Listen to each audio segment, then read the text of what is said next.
আমার ছোটবেলা কাটে রংপুরেই। তো আমার বাবা একজন সার্ভিস হোল্ডার ছিল, গভর্নমেন্ট সার্ভিস হোল্ডার। তো আমরা 4 বোন, আমাদের অ্যাকচুয়ালি ভাই নাই। আচ্ছা, তো ছোটবেলা থেকেই আমাদের ফ্যামিলিটা কিন্তু একটু রেস্ট্রিক্টেড, মানে আমার বাবা একটু রেস্ট্রিক্টেড প্লাস হচ্ছে রেস্ট্রিক্টেড বলতে মানে কি বলে, মানে কনজারভেটিভ। হ্যাঁ, কনজারভেটিভ। ওকে, কনজারভেটিভ। তো আমার স্কুল কাটে রংপুরে।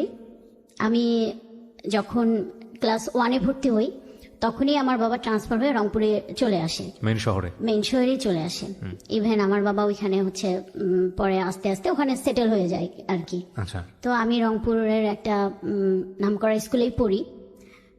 তো সেখানে আমি খুব ভালো স্টুডেন্ট ছিলাম, মানে ক্লাস 1 থেকে 5 পর্যন্ত আমি, মানে আমার মনে হয় না যে আমি কখনো সেকেন্ড হয়েছি। জি, আমি ফার্স্ট হয়েছি। এবং হচ্ছে ক্লাস 5-এর বৃত্তি পরীক্ষায় আমি স্কলারশিপও পেয়েছি। Very good. বাট এইটা যে আমি স্কলারশিপটা পাবো আমি কখনো চিন্তা করি নাই, কারণ আমার ধারণা ছিল যে মনে হয় পাবো না। কিন্তু আমার আব্বু সবসময় বলতো যে না, পাবা না কেন। তো সেক্ষেত্রে আমার আব্বুর একটা বিরাট ভূমিকা আছে। দেখা যায় তো আব্বু সারাদিন অফিস করার পর এসে আমাকে পড়াইতো। হ্যাঁ, তো সেক্ষেত্রে আমার একটু বিরক্তও লাগতো। ছোট মানুষ ছিলাম তখন, একটু খেলতে যাইতে পারতাম না।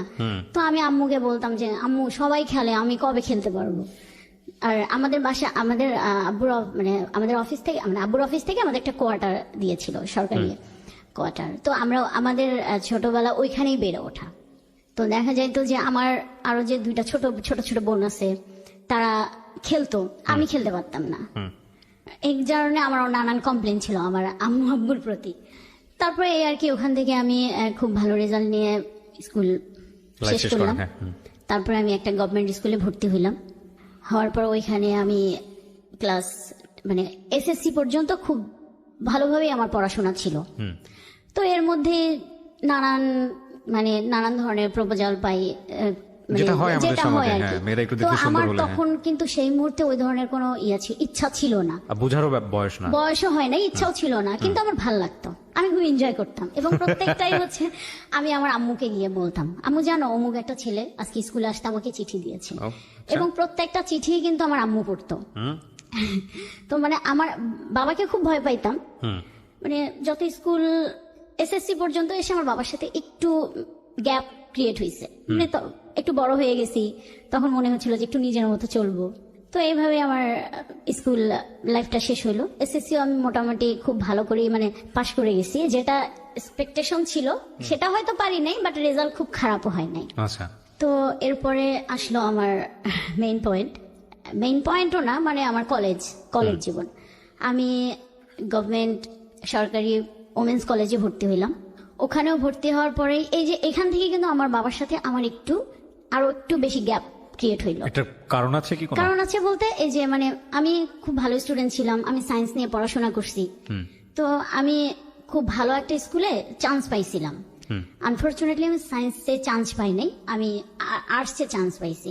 কিন্তু আমার আব্বুর খুব ইচ্ছা ছিল আমার একটা মেয়ে ডাক্তার হবে। ও এর মধ্যে একটা কথা বলি, সেটা হচ্ছে আমার বড় আপুর কিন্তু ক্লাস 9-এ কি 10-এ বিয়ে হয়ে গেছে, কারণ আমার বড় আপু খুব সুন্দরী ছিল। মানে এত পরিমাণ ছেলেদের অত্যাচার ছিল আমাদের, হ্যাঁ ফ্যামিলি থেকে দিয়ে দিয়েছে। কিন্তু আমার বড় আপু মানে বিয়ের পরে কিন্তু সে কিন্তু মাস্টার্স কমপ্লিট করছে।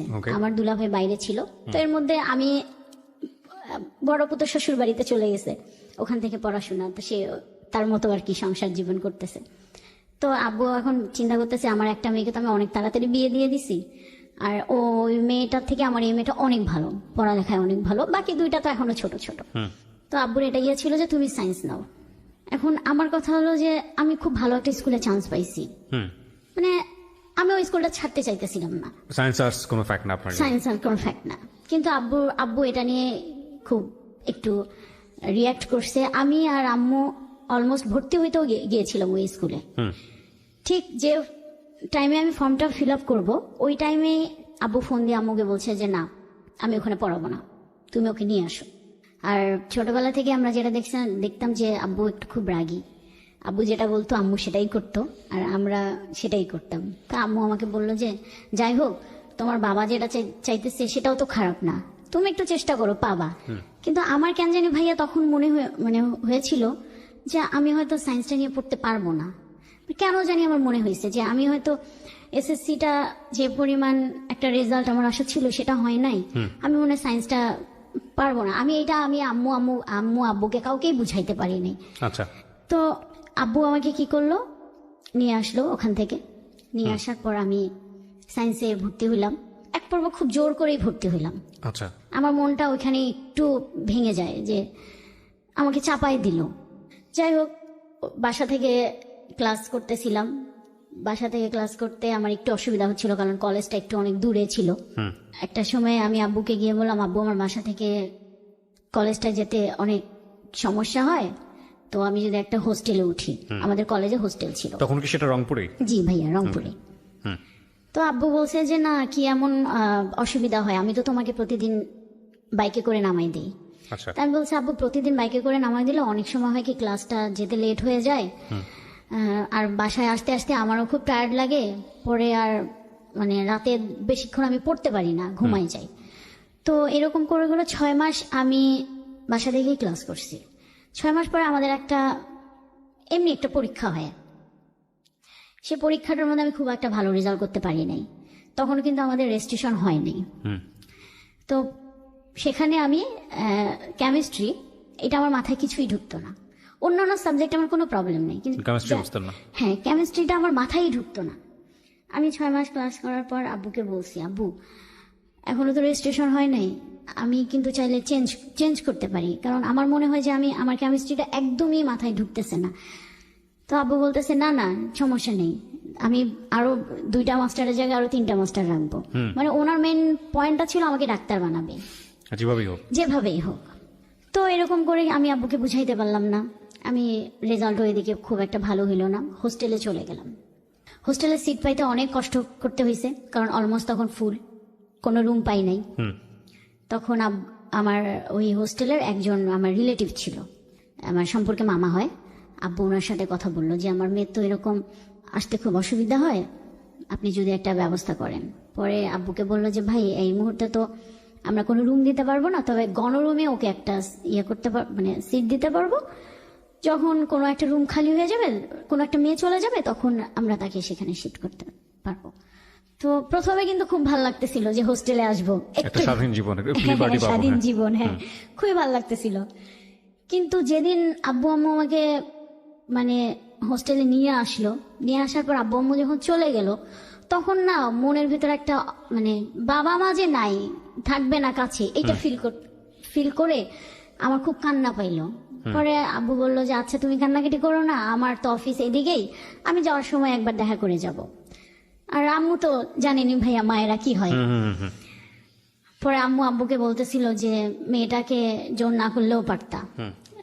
যাই হোক, হোস্টেল জীবন আসলাম।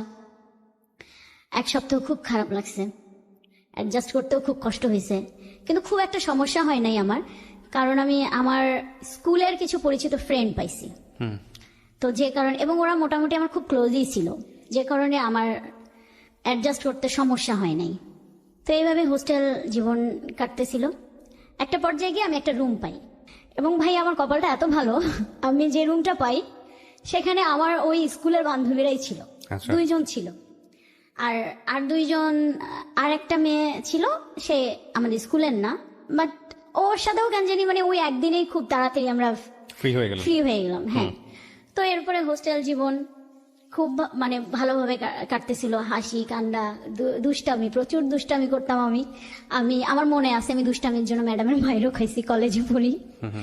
তো আবার পড়াশোনা তখন একটু মানে আমি ফিল করতে পারতেছিলাম যে একটু পড়াশোনার বাইরে থেকে আমি চলে যাচ্ছি, কিন্তু ওই যে ছাড়া একটা জীবন পাইছি না, এতদিন তো বাধা ছিলাম এটাতে, ফ্রেন্ডের সাথে গল্প মজা দুষ্টামি যেটা বলে, এটার কারণে। আর আমার নামে প্রতিদিনই কমপ্লেন ছিল হোস্টেল সুপার, মানে হোস্টেল সুপার ম্যাডাম ছিল, তো ওনাকে আমরা খুব ভয় পাইতাম, মানে উনি আসা মানে ভাই একটা আতঙ্ক।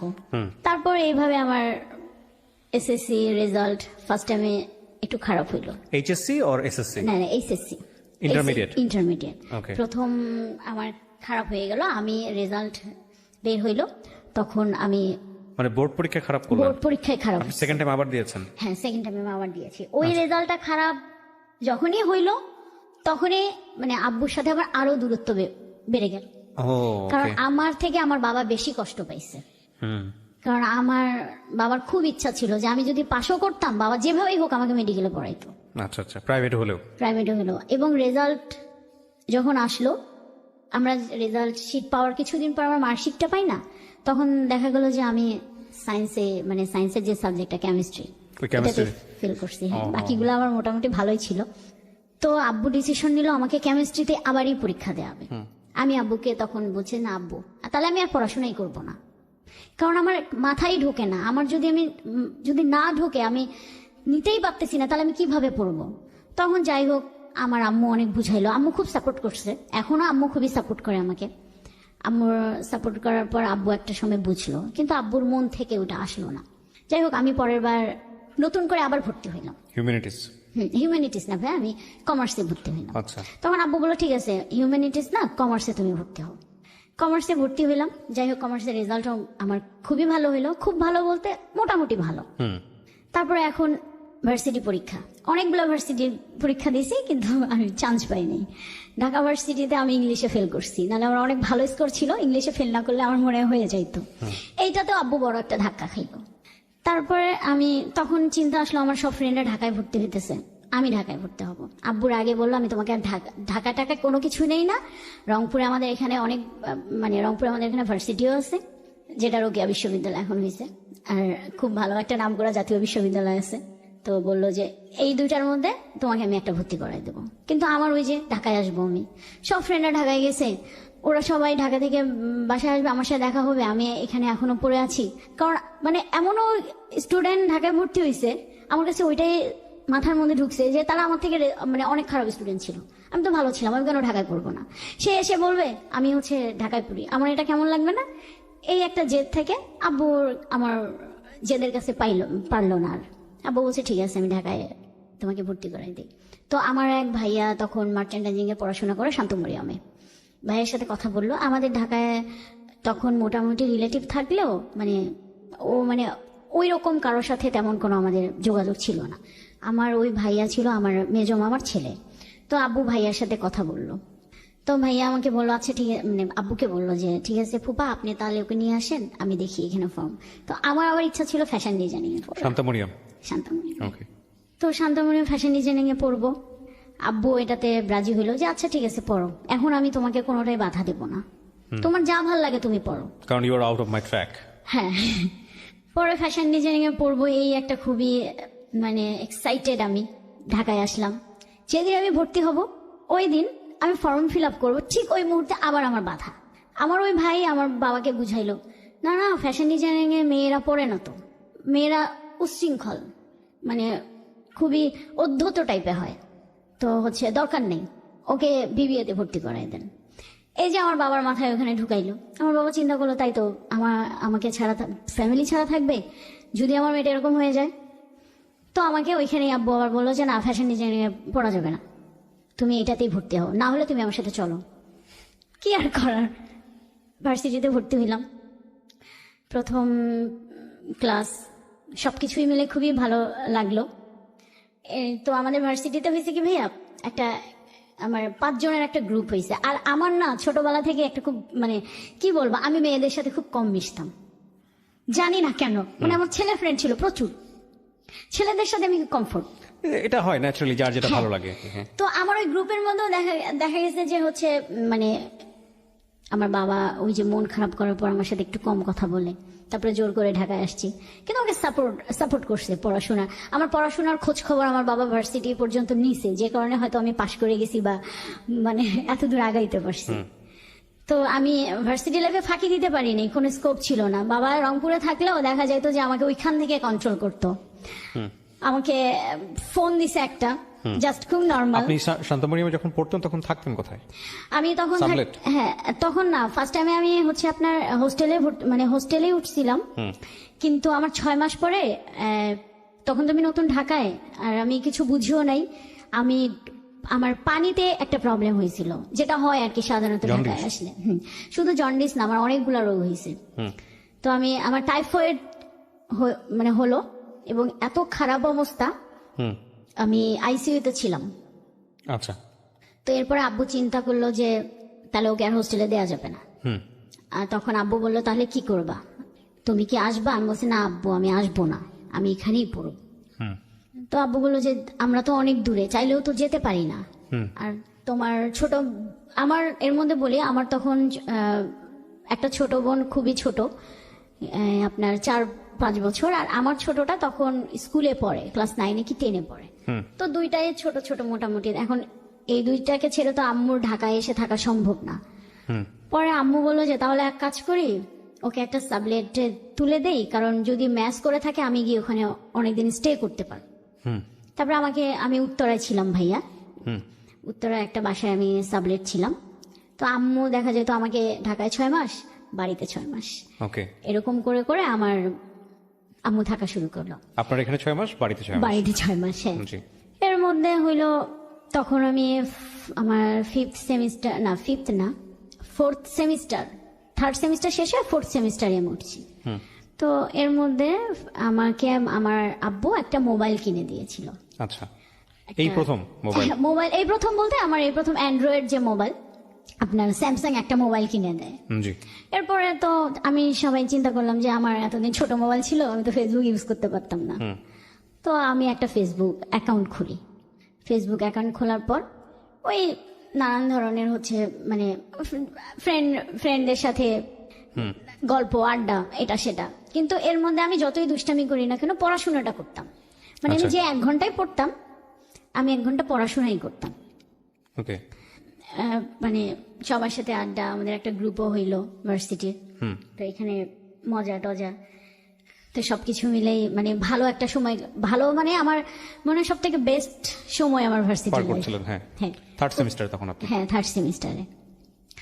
3rd সেমিস্টার শেষ হয়ে 4th সেমিস্টারে আমি উঠবো। এর মধ্যে ফেসবুক আমার না 3rd সেমিস্টারের পরীক্ষা, আমার ফাইনাল পরীক্ষা শেষ হয়েছে, আমি বাড়িতে গিয়েছি। তো আমার যতটুকু মনে পড়ে, ওটা একদম আমাদের রংপুরে তো অনেক শীত, ডিসেম্বর মাসটা প্রচন্ড শীতের টাইম। তো ওই আমি তখন বাড়িতেই ছিলাম, পরীক্ষা শেষ হয়েছে বাড়িতেই ছিলাম।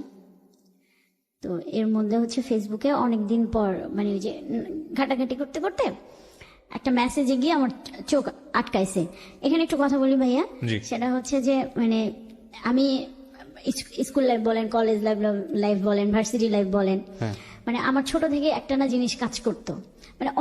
মানে আমাকে অনেকে প্রপোজ করছে, অনেক ছেলেরা করছে, কিন্তু এই যে প্রেম যে বিষয়টা, প্রেম করব মানে এই জিনিসটা না সিরিয়াসলি আমি সারা মানে একটা রিলেশনশিপে যাব, এই জিনিসটা আমার তখনো পর্যন্ত আসতো না। আর আমার ছোটবেলায় থেকে একটা জিনিস ছিল, না আমি কেন মানে একই ক্লাসের ছেলেদের সাথে প্রেম করব, কেন আমি অন্য মানে বড় ভাইদের সাথে প্রেম করব।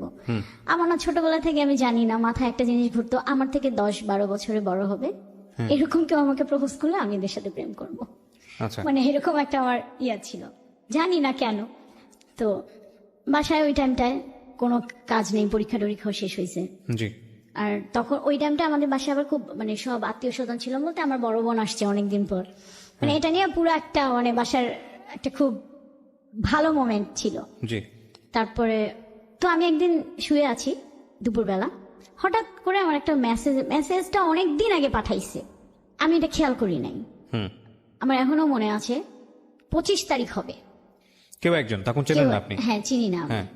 সে আমাকে একটা মেসেজ দিছে, সে ডিরেক্ট এইভাবে বলছে, তোমাকে আমার ভাল লাগে, আমি তোমাকে সাথে রিলেশন করব, তুমি যদি রাজি থাকো আমাকে ইয়েস বলো, না থাকলে এই পর্যন্ত স্টপ। এটা কি ফেসবুকের ইনবক্স করেছে? ফেসবুকে ইনবক্স করেছে। চিন্তেন আপনি আইডি দেখে চেনা গেল ছেলেটাকে নাকি না? Fake ID? আমি তখন খেয়াল করিনি আইডিটা।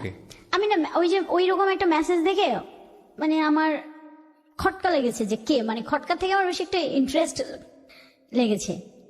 মানে কেন লেগেছে, যে সে একদম আমাকে ডিরেক্ট বলছে। তো আমি কিছুক্ষণ চিন্তা করছিলাম ওইটা নিয়ে, চিন্তা করে কি রিপ্লাই দেবো। আমি ভাবলাম যে না থাক, এরকম কতজনে কি দেয়, রিপ্লাই দেবো না। তো আমি ওই দিন আর রিপ্লাই দেই নাই, কিন্তু আমার মাথার মধ্যে কিন্তু ওই জিনিসটা আছে, কে কে কে না একটু আমি দেখতেই তো পারি। একদিন পর আমি ফেসবুকে মানে তার চিন্তা মানে প্রোফাইলটা গিয়ে আমি ভালো করে দেখতেছিলাম। তো দেখতে মানে প্রথম প্রোফাইল পিকচারটা দেখেই না আমার চোখটা আটকে গেছে। মানে আর আমি বলি আমার খুব লম্বা ছেলেদের প্রতি একটা উইক কাজ করে। ওকে ওকে ছেলেটা না খুব লম্বা, ওকে মানে খুব স্মার্ট, যা হয় কি ছেলেরা স্মার্ট, মেয়েরা যেরকম একটা ছেলে মানে পছন্দ করে আর কি, পছন্দ হ্যাঁ। করে, মানে তাদের হচ্ছে স্বপ্নের নায়ক থাকে না, যে মানে স্বপ্নের একটা চিন্তা করে যে এরকম হবে ওরকম হবে, ঠিক ওরকমই ছিল। তো আমার না দেখে খুব ভালো লাগতেছিল। পরে আমি স্ক্রল করে করে আপনার হচ্ছে প্রত্যেকটা ছবি দেখছি, দেখার পরে আমি কোনো রিপ্লাই দেই নাই। আমার ভালো লাগছে কিন্তু আমি রিপ্লাই দেই নাই। আমি বলছি দেখি কি করে। ঠিক তার একদিন পরে ছেলেটা দেখি আমাকে আবার টেক্সট করছে, কি ব্যাপার তুমি কিছু জানাইলা না? তখন আমি রিপ্লাই দিয়েছি যে আপনি কি আমার সম্পর্কে জানেন না আপনি আমাকে দেখছেন?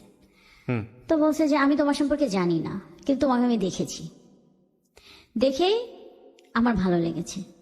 আচ্ছা তো এরপরে আমি মেসেঞ্জারে বেশ কিছুদিন কথা টথা হয়েছে, বেশ কিছুদিনও না, আপনার 25 তারিখেও পাঠাইছে আর 31 তারিখে গিয়ে মানে ওর সাথে আমার কথা হয়েছে, ফার্স্ট ফোনে কথা হয়েছে। এই কয়দিন শুধু আমাদের মানে মেসেজিং এ কথা হইতো। ও আমাকে নাম্বার দিছে, দিয়ে বলছে যে তোমার মন চাইলে তুমি আমাকে ফোন দিও। এর মধ্যে ছেলেটা সম্পর্কে আমি জেনে নিছি যে সে কোথায় থাকে, তার বাসা ঢাকা। সে তখন একটা কোম্পানিতে জব করে, পড়াশোনা শেষ হয়ে গেছে। মানে তার কথা শুনে আমার মনে হলো, মানে ফ্যামিলি ব্যাকগ্রাউন্ড শুনে মনে হলো যে ভালো। তারপরে এই তো একটু একটু করে ভালো লাগা। ওই আপনি জিজ্ঞেস করলেন না ওকে যে ও আপনাকে জানলো কিভাবে? হ্যাঁ চিনলো আমি কিভাবে? জিজ্ঞেস করছি, তো আমাকে বলছে যে তোমাকে আমি একবার দেখেছিলাম, একটা বিয়েতে আমি দেখেছিলাম, ওনার এক বন্ধুর বিয়েতে সে আমাকে দেখেছিল। তো আসলে বন্ধুর বিয়েতে বলতে আমার এক বান্ধবী ছিল, মানে খুব ক্লোজ না, বাট আমাদেরই ভার্সিটির। তো ওর বন্ধুর সাথে আমার ওই বান্ধবীটার বিয়ে হয়েছে, তো আমি সেই বিয়েতে অ্যাটেন্ড করছিলাম। আচ্ছা তো এর পরে আর কি সেটা আমি জানতে পাই। যাই হোক, সে হয়তো তার কাছ থেকে শুনেই আমার ফেসবুক আইডিটা নিয়ে বা আমার ওই বান্ধবীর সাথে add ছিল, somehow আপনাকে নক করেছে নক করছে। তারপরে ওর সাথে আমার প্রথম দেখা হয়, মানে প্রথম 3-4-5 মাস খুব ভালো একটা সময় কাটছে। মানে ও খুব টেক কেয়ার করে ইয়ে করে, আমার কাছে মনে হচ্ছিল যে তখন খুব ভালো লাগতো, আবার একটা সময় খুব বন্দিও লাগতো। কারণ প্রত্যেকটা কাজে সে ইন্টারফেয়ার করতো, মানে এখানে গেলে তাকে বলে যেতে হবে, ওখানে গেলে বলে যেতে হবে, মোবাইল কেন, এটা মানে যা হয় আর কি। তো একটা পর্যায়ে সে আমাকে কিছু ইশারা ইঙ্গিতে বুঝাইতে চাইলো যে তার মানে একটা কিছু দরকার বা যে ব্যাপারটা। তখন আমি ওকে বুঝাইলাম যে দেখো আমি খুব প্রত্যন্ত একটা অঞ্চল থেকে উঠে আসছি, আমি এইভাবে বড় হই নাই, তোমাকে আমার ভালো লেগেছিল, আমার মনে হয়েছিল যে তোমার সাথে আমার রিলেশন একটা ক্রিয়েট করা যায়, এবং তুমিও সিরিয়াস আমিও সিরিয়াস ছিলাম। তো ব্যাপারটা হচ্ছে, তো তুমি যেটা করতে চাচ্ছ সেটা এই মুহূর্তে সম্ভব না, আমি খুবই একটা কনজারভেটিভ ফ্যামিলি থেকে উঠে আসছি, তো আমাদের যদি মানে যা হবে বিয়ের পর। কিন্তু সে তখন ঠিক আছে, ওকে আমি তোমাকে একটু পরীক্ষা করলাম, দেখি এখনকার মেয়েরা অনেকে হয়, এইভাবে সে আমার ব্রেন ওয়াশ করতো। সব থেকে ব্যাপার যেটা ভাই আমার জন্য খুবই একটা মানে শকিং একটা ব্যাপার, সেটা হচ্ছে যে ওর সাথে আমার ব্রেকআপ হওয়ার কারণটা হলো, আমার যে খুব ভালো ফ্রেন্ড ছিল সামহাউ সে তার সাথে কোনো একটা ভাবে কানেক্ট হয়ে যায়।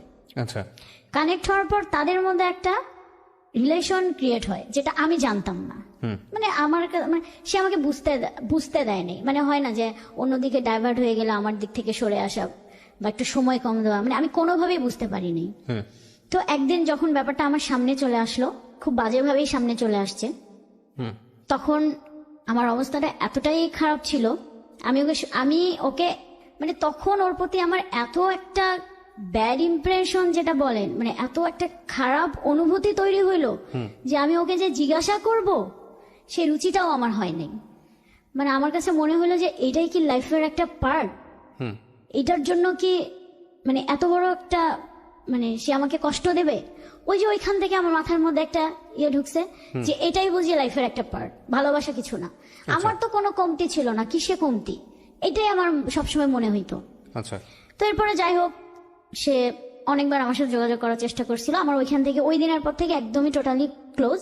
এরপরে আমার মাঝখানে খুব বাজে একটা অবস্থায় গিয়েছিল, কারণ রিলেশন ব্রেকআপ হয়ে গেছে, একটা এতদিনের অভ্যাস, এই একটা ঘটনাকে কেন্দ্র করে আপনার রিলেশনশিপ ব্রেকআপের দিকে চলে গেল। চলে গেছে। ওকে। তো তখন আমি চিন্তা করলাম না, আমি আর কোনো রিলেশনশিপেই জড়াবো না, আমার এসবের দরকার নাই, আমি পড়াশোনা করি। আচ্ছা, বাট এটা নিয়ে আপনার মধ্যে মেন্টালি কোনো ইফেক্ট তৈরি হলো না? মেন্টালি ইফেক্ট তৈরি হয়েছিল, কিন্তু তখন আমার ফ্রেন্ড আমাকে খুব সাপোর্ট দিছে যে তুমি পড়াশোনায় মনোযোগ দাও, অন্য কোনো মানে কাজকর্মে বেশি বেশি করে তুমি ইয়া করো, ফোকাস করো, Okay. পড়াশোনাটা করো। ওকে। তারপরে আমার সব থেকে, আমি আম্মুর কথা না বললেই হয় না, আম্মু আমাকে খুবই সাপোর্ট করছে। ওকে, বাট আপনি শেয়ার করেছিলেন সবার সঙ্গে যে হ্যাঁ, আমার আমি এরকম আমার একটা আম্মুর সাথে শেয়ার করছি। ওকে, ফাইন। আম্মু খুবই সাপোর্ট করছে, আম্মু আমার সাথে ফ্রেন্ডের মতো মেলামেশা করছে। জি। তো যে কারণে না, মানে আমার ফ্যামিলি বলেন, আমার ফ্রেন্ড সার্কেল বলেন, আমি না খুব তাড়াতাড়ি ওইটা কাটায় আসছি। কিন্তু ভাইয়া কাটায় আসলে ওই যে আমার মাথার মধ্যে ওইটা চেপে বসছে যে আসলে ভালোবাসা কিছু নাই, ভালোবাসা যদি আমরা ধরে রাখতে চাই তাহলে এইটা দরকার, নাহলে এত ভালোবেসেও আমি একটা মানুষকে কেন ধরে রাখতে পারলাম না। আচ্ছা। আমার মাথার মধ্যে ওইটা চেপে বসছে। যাই হোক, তারপরে আমার এরকম কোনো ইয়ে ছিল না, আমি পড়াশোনা শেষ করলাম আমি 2016-তে। হ্যাঁ। আমার বিবিএ শেষ হয়ে গেল। ওকে। এর মধ্যে আমি মানে জব সার্চ করতেছিলাম যে পড়াশোনা তো হয়ে যায়, আমি একটা জব সার্চ করি। ওকে। তো জব সার্চ করতে করতে সামহাও আমি একটা জবে ঢুকে পড়ি।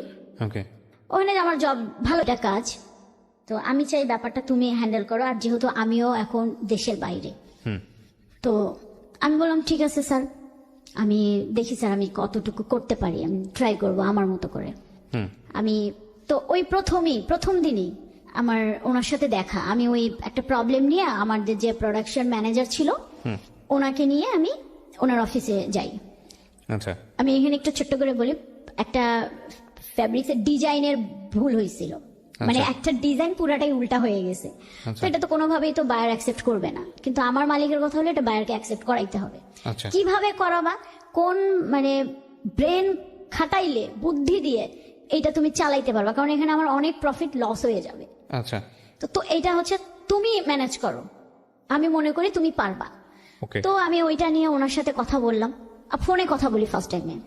অ্যাজ ইউজুয়াল স্যার, অ্যাকচুয়ালি যা হবার হয়ে গেছে, একটু দেখেন স্যার কোনোভাবে ম্যানেজ করে। আমি ওনাকে চাচ্ছিলাম যে কনভিন্স করে ম্যানেজ করে উনি বায়ারকে কনভিন্স করুক, আমার জিনিসটা যেন শিপমেন্ট হয়ে যায়, নাহলে আমার কোম্পানি সত্যি একটা খুব বড় একটা লস খেয়ে যাবে।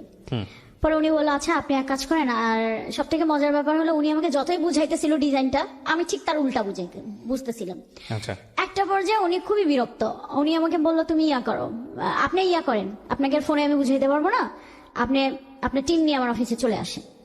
আচ্ছা। আমি পরে বললাম ঠিক আছে স্যার, তাহলে আমি আজকে আর যাবো না, কালকে একদম সকালে আমি আপনার অফিসে চলে যাই। ওকে। আমি ওনার অফিসে চলে গেছি, মানে ওনার অফিসে যাই, আমি আমার টিম নিয়ে বসে আছি। তো সব এখানে একটা মজার কথা বলি, ওনার যে নাম, ওই নামে ওই অফিসে আরো 4 জন। ওকে। আমি রিসেপশনে বসে আছি, আমি তো তখন পর্যন্ত ওনাকে দেখি নাই, আমার সামন দিয়ে উনি ঘুরপাক করতেছে। আমি যে রিসেপশনে বলছি যে আমি মানে ওনার নাম বলছি যে আমি অমুক স্যারের সাথে দেখা করতে আসছি, তো ওনারা, আমি এখানে একটা ছোট্ট ভুল করি, মানে আমি ওনার পুরা নামটা বলি নাই, না বলে জাস্ট একটা নামের পার্ট বলছি, তো যে কারণে ওই নামের পার্টটাই অফিসের আরো 3-4 জন আছে। তো উনি রিসেপশন থেকে আমাকে কনফার্ম করলো, ম্যাডাম আপনি একটু বসেন, স্যার তো বাইরে গেছে, স্যার আসতে একটু লেট হবে। আমি বসে আছি, কিন্তু যে যার কাছে আমি গিয়েছিলাম সে আমার সামন দিয়ে ঘুরপাক করতেছিল, মানে উনিও আমাকে খুঁজতেছিল যে কি ব্যাপার, ওনার আসার কথা ছিল, উনি এখনো কেন আসতেছিল না। তো এরকম করে 1 ঘন্টা চলে গেছে, যাওয়ার পর উনি আমার সামনে আসছে, এসে আমাকে জিজ্ঞাসা করছে যে আমার যদি খুব ভুল না হয় তাহলে আপনি কি সুভা? তো আমি চেয়ার থেকে মানে উঠে দাঁড়ায় ওনার মুখের দিকে তাকায় আছি, এমন ভাবে তাকায় আছি, মানে আমি কি বলবো। পরে আমি খুব আস্তে করে বললাম যে জি স্যার আপনি। বলছে যে আপনি তো আমার কাছেই আসছেন। আমি আর কি বলবো ভাইয়া, লজ্জায় মানে মাথা একদম নিচু করে ফেলছি। বলছে যে আপনি কি বলছেন রিসেপশনে? আমি বলছি স্যার আমি অ্যাকচুয়ালি এটা বলছি। পরে বললো আচ্ছা আমার ঠিক আছে, সমস্যা নেই, এটা হইতেই পারে, এই নামে 4 জন আছে, তো ওরা বুঝে নাই। যাই হোক, আমরা আমাদের ওই প্রবলেম নিয়েই কথা বলতেছিলাম, উনি খুব হেল্প করছে ওই ব্যাপারটায়। আচ্ছা। আমি বললাম যে স্যার এটা একটু দেখেন, আপনি কোনোভাবে বায়ারকে যদি এটা শিপমেন্ট করাইতে পারেন তাহলে আমাদের খুবই প্রবলেম হয়। পরে আমার টেকনিশিয়ান যে ওখানে ছিল তাদের টেকনিশিয়ান মিলে আমরা ওইখানেই আর কি বুদ্ধি পরামর্শ করতেছিলাম যে কিভাবে এই জিনিসটাকে আমরা সলভ করি। পরে উনি বললো যে দেখেন এইভাবে করতে পারেন, সেক্ষেত্রে হচ্ছে মানে যদি আর কি ওয়াশে যদি আমার জিনিসটা ফেসে না যায়, যদি ফেসে না যায় আমার কোনো প্রবলেম নেই, ফেসে গেলে আমার প্রবলেম, কারণ আমার ওটা আমি শিপমেন্ট করতে পারবো না, বায়ার নেবে না। আর সব থেকে বেটার হয় আপনি এখনই যান, আপনি ডিরেক্ট বাইং অফিসে চলে যান, আমি নাম্বার দিতেছি, দেখেন উনি কি করতে পারে। ওকে। পরে আমি সাথে সাথেই আর এর মধ্যে উনি বললো যে আমি তাহলে আমার অফিসে ডিএমডি স্যারের সাথে কথা বলি, যেহেতু আপনি একটা মেয়ে মানুষ আসছেন। তারপরে ভাইয়া আমি সাথে সাথেই চলে গেলাম ওই বাইং অফিসে, ওনার সাথে দেখা করলাম, কিন্তু ওখানে গিয়ে খুবই একটা আশানুরূপ রেজাল্ট হইল না। খুব মানে মন খারাপ একদম আমার। আমি বাসায় চলে আসলাম। এর মধ্যে তো আমার বস কি হইলো আমি কিচ্ছু জানি না, দোষটা কার? আমি বলছি স্যার দোষটা আসলে কারোই না, আবার মানে আমাদেরই। পরে বললো তাহলে আপনি দেখেন কি করবেন। না হলে কি আর করা, হয়ে গেল, লস যদি হয়ে যায় আমার তো কিছু করার নাই, কিন্তু যতক্ষণ পারবেন চেষ্টা চালাই যান আপনার দিক থেকে। পরে আমি ওই স্যারকে আবার ফোন দিলাম যে স্যার আমার তো পারলাম না, স্যার আপনি প্লিজ দেখেন কি করেন। তখন উনি আমাকে, আর ওদের ওই মুহূর্তে কিন্তু কোনো সময়ও নেই, কারণ শিপমেন্টের অল্প কিছুদিন বাকি আছে, নতুন করে আবার ডেভেলপমেন্ট করা, স্যাম্পলিং করা, মানে আরো 15 থেকে 20 দিনের ব্যাপার, যেটা ওদের আর নাই কিন্তু সময়।